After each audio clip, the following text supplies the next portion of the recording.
గోదావరికి ఎర్రనీరు వచ్చిందంటే చాలు గోదావరి జిల్లాల్లో పులస చేపల సందడి మొదలైపోతుంది. పుస్తేలమ్మైనా సరే పులస కొనుక్కోవాలని సామెత.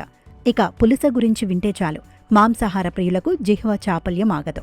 ఎలాగైనా సరే ఎంత పెట్టైనా సరే ఈసారి పులస రుచి చూడాల్సిందేనని గోదావరి జిల్లా ప్రజలతో పాటు ఇతర ప్రాంతాల ప్రజలు ఎదురుచూస్తున్నారు.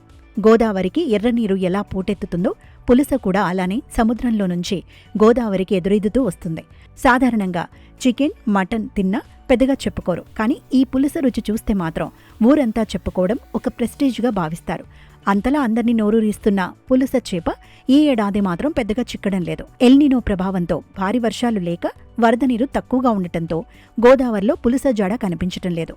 ఈ పాటికి పులస ప్రియులు లొట్టలేసుకుని తినాల్సింది పోయి ఇంకా పులస కోసం వెతుకుతూనే ఉన్నారు.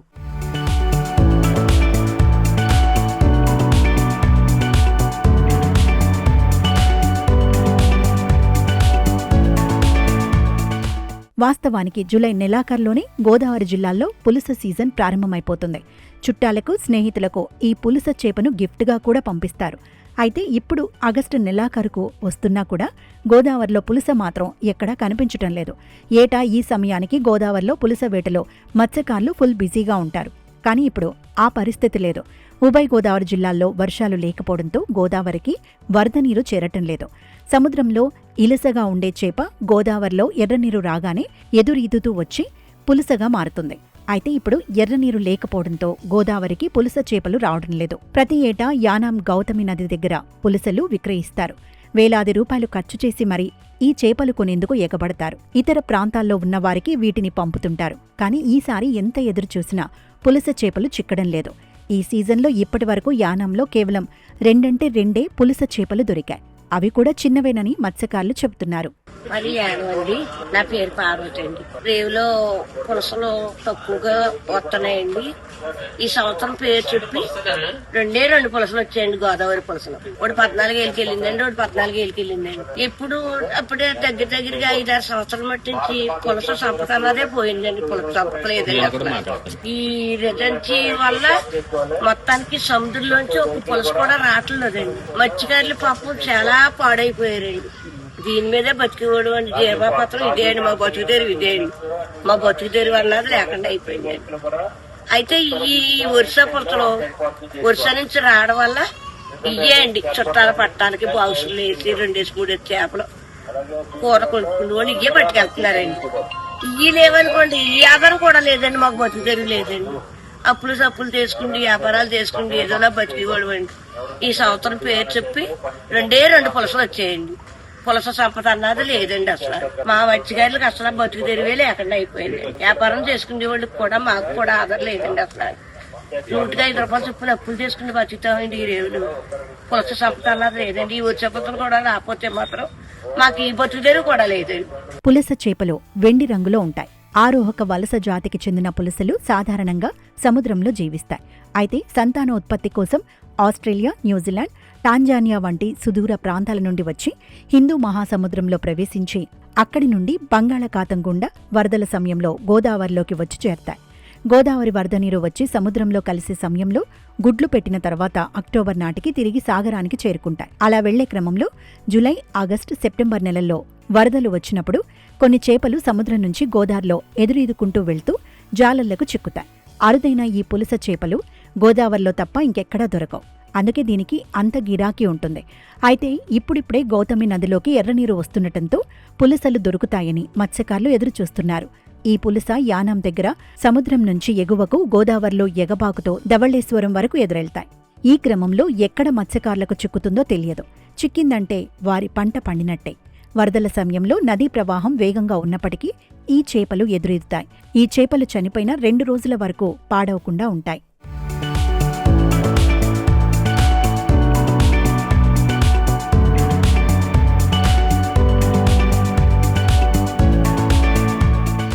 ఇక ఈ చేప ధర వేలంపాటలో పాల్గొన్న వ్యక్తుల ఆధారంగా రేటు పెరుగుతుంది. సముద్రానికి దగ్గరగా ఉండే యానం, కోనసీమ ప్రాంతాల్లో గతేడాది కిలో చేప 25,000 రూపాయల వరకు వెళ్లింది. గోదావరి జిల్లాల్లో పులస కోసం అనేక మంది నేతలు, ప్రముఖులు ముందే అడ్వాన్సులు ఇచ్చేసి చేపను చేజిక్కించుకుంటారు. కానీ ఈ ఏడాది చేప దొరక్కపోవడంతో అడ్వాన్సులు తిరిగి ఇచ్చేశారు. అయితే ఈ పులస చేపల్లో ఆడ మగ ఉండగా వీటిలో ఆడ చేపకు ధర ఎక్కువ. మాది వెస్ట్ గోదావరి తరఫు నుంచి వచ్చామండి. ఈ సీజన్ ఆగస్టు వచ్చిందంటే మేము ఈ పులుసు గురించి మా ఫ్రెండ్స్ హైదరాబాద్లో, విజయవాడలో చాలా మంది ఫ్రెండ్స్ ఉన్నారండి. మా బావగారు విజయవాడలో ఉన్నారు. వాళ్ళకి ఎప్పుడు మేము పులస పంపిస్తామండి ఇక్కడి నుంచి ప్రతి సీజన్లో. ఈ సీజన్ వచ్చినప్పటికీ మాకు ఒరిజినల్ పులుసు అయితే ఎక్కడ దొరకలేదండి. అంటే ఇలసాని పులుసు కింద అమ్మేస్తున్నారండి. అంటే మా ధవళేశ్వరం దగ్గర ధవళేశ్వరం వెళ్ళినా కూడా పులుసు అన్నది దొరకలేదు, ఇలసే. ఇక్కడ యానం మాకు పెళ్లికని వచ్చామండి. పెళ్లికని వస్తే మేము ఇక్కడ ఏమైనా దొరుకుతుందేమో ఇక్కడికి వస్తే అదే పరిస్థితి. అందరూ కూడా ఒక 1/2 కేజీ ఉన్న చేప కూడా ఇక్కడ ఇలస ఒక 6,000 7,000 చెప్పేస్తున్నారు. ఇది వరకు మేము కొన్నప్పుడు 5,000కి ఒరిజినల్ పులుసు దొరికిందండి. ఆ పరిస్థితి లేదు ఇప్పుడు. ఎవరికైనా పంపాలన్నా, చుట్టాలకు పంపాలన్నా కూడా అసలు చేపలే ఇలస పులుసు అన్నదే దొరుకుతలేదు. ఒరిస్సా నుంచే దిగుమతి చేసుకున్న పులుసులే ఇక్కడ అమ్మేస్తున్నారండి అంతా కూడా. ఇది ఇప్పుడు ఎక్స్పోర్ట్ చేస్తున్నారండి అందరూ. ఇదే పులుసు కూర అని ఇలస చేప పెట్టి బాక్సుల్లో పెట్టి ఇదే మీకు పులస ఒరిజినల్ పులుసు అని పంపిస్తున్నారు. అది ఎట్టి పరిస్థితుల్లో అది ఒరిజినల్ కాదు సార్. అది ఎందుకంటే మేము చిన్నప్పటి నుంచి దీంట్లో ఉన్నాం కాబట్టి మాకు తెలుసండి. అయితే గత కొన్నేళ్లుగా గోదావరిలో పులస లభ్యత తగ్గిపోయిందని మత్స్యకారులు చెబుతున్నారు. సముద్ర జలాలు కాలుష్యం కావడం, సముద్రంలో చమురు సంస్థల డ్రెడ్జింగ్ వలన అనేక రకాల చేపలు మరణిస్తున్నాయి.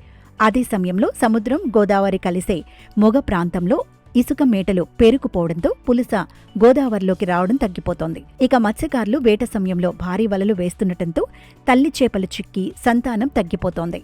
అందుకే పలకు గుడ్డుతో ఉన్న తల్లి చేప కనిపిస్తే వాటిని నదిలో వదిలేయాలని మత్స్యశాఖ అధికారులు చెబుతున్నారు. 2010కి ముందు వరకు ఉభయ గోదావరి జిల్లాల్లో ఈ సీజన్లో 3 టన్నుల వరకు పులస చేప దొరికేది. కానీ ఇప్పుడు ఉమ్మడి తూర్పు గోదావరి జిల్లాలో 2 క్వింటాళ్లు కూడా దొరకడం లేదు. ఇక ఈ ఏడాది కనీసం 50 కిలోలు కూడా చిక్కలేదు. నా పేరు పోసి అండి. నేను కొత్తపేట గ్రామస్తుని. మాకు ఈ రోజులు వచ్చినప్పటికీ జీవనాధారం అనేది పులస చాలా అరుదుగా పడేది. ఈ జూన్, జూలై, ఆగస్టు నెలలో వెళ్ళేటప్పటికి ప్రత్యేకంగా దాని మీదే మాకు వేట అనేది జరిగేది. దాని కారణంగా మా మత్స్యకారులకి ఏ ఇబ్బంది లేకుండా ఈ 3 నెలలు కూడా పులస పడేటప్పుడు చాలా ఆనందంగా ఉండేది, సంతోషకరంగానే ఉండేది.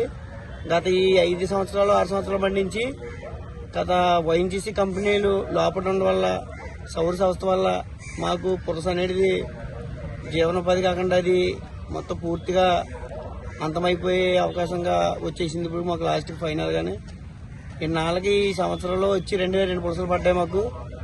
అదన్నా ఒకటి 15,000కి, ఒకటి 13,000కి ఎంతగా వెళ్ళింది పులసలు అవి కూడా. ఎందుకంటే దీని మీద ప్రభుత్వాలు ఏమన్నా ఈ కంపెనీల ద్వారా అక్కడ గాడి కొంచెం ఇబ్బంది లేకుండా లోతు చేయటం అనేది జరిగితే మాకు మళ్ళీ పులసలు అనేది మునుపుట్లాగే పడటం అనేది జరుగుతాయి. మాకు ఇప్పుడు ఇక్కడ పడి పులస మిగతా వేరే పారాతిప్ప కానీ ఒరిస్సా అటు సైడ్, ఒరిస్సా పొలం ముంబై సైడ్ పడుతుంది చాలా అరుదుగానే. మాకు ఇక్కడ తగ్గిపోయింది బాగా ఎక్కువగానే. ఎందుకంటే ఇక్కడ మెరక అయిపోవడం వల్ల, కంపెనీల వల్ల ప్రభుత్వం దాన్ని కొంచెం దృష్టి తీసుకెళ్లి దాన్ని మెరగ్గా ఉన్న దాన్ని మాకు కొంచెం లోతైన ప్రదేశంగా తవ్వినట్టుగా అయితే మాకు యథావిధిగా ఎప్పుడు మామూలుగా పులస అనేది ధ్యానంలోకి మళ్ళీ యథావిధిగా మామూలుగా వస్తుందని కోరుకుంటున్నాం. ఇక కొంతమంది మత్స్యకారులు ఈ సీజన్ను అడ్డుపెట్టుకుని సముద్రంలో దొరికే విలస చేపలను తీసుకొచ్చి పులసలుగా విక్రయిస్తూ క్యాష్ చేసుకుంటున్నారు. దీంతో ప్రజలు పులసకి, విలసకి తేడా చూసుకొని కొనుగోలు చేయాలని మత్స్యకారులు చెబుతున్నారు.